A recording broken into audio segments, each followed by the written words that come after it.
Əmirül Müminin Əli ibn Əbi Talib ağa o ağa idi ki, imamlar atası idi. O şəxs idi. Yeganə Məscid-ün Nəbiyyə sahabələr içərisində evin qapısı açılan, Peyğəmbər məscidinə qapısı açılan yeganə şəxs idi. O şəxs idi ki, Kəbə evində tək dünyaya gəlmiş. Ondan başqa kimsə Kəbə evində dünyaya gəlməmiş.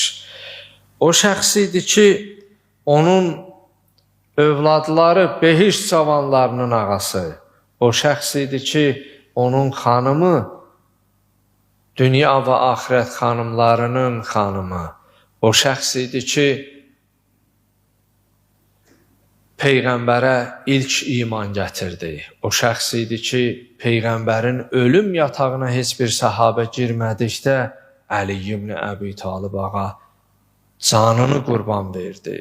Canından keçərək Peyğəmbəri xilas etmə qərarına gəldi. O şəxsdir ki, Xəndək müharibəsində Əmr ibn Əbdəvidə qalib gəldikdə Peyğəmbər salavatullah buyurdu: "Zərbətu Aliyyin yevməl xəndək əfzəlu min ibadətis səqələyn." Əlinin xəndəkdə vurduğu zərbə insanların, cinlərin qiyamətə qədər etdiyi ibadətdən üstündür. Bilirsinizmi niyə? Çünki imanla küfrün savaşı idi. Əgər Əmr ibn Əbdəvid Əli əleyhissalamı məğlub eləsəydi, küfrün iman üzərində qələbəsi idi. Bugün bizim bu minbərdə danışmağımızda, sizin bu xütbənizdə ümumən müsəlmanların İslamda olmasında, imanda olmasında o zərbənin bərəkəti var.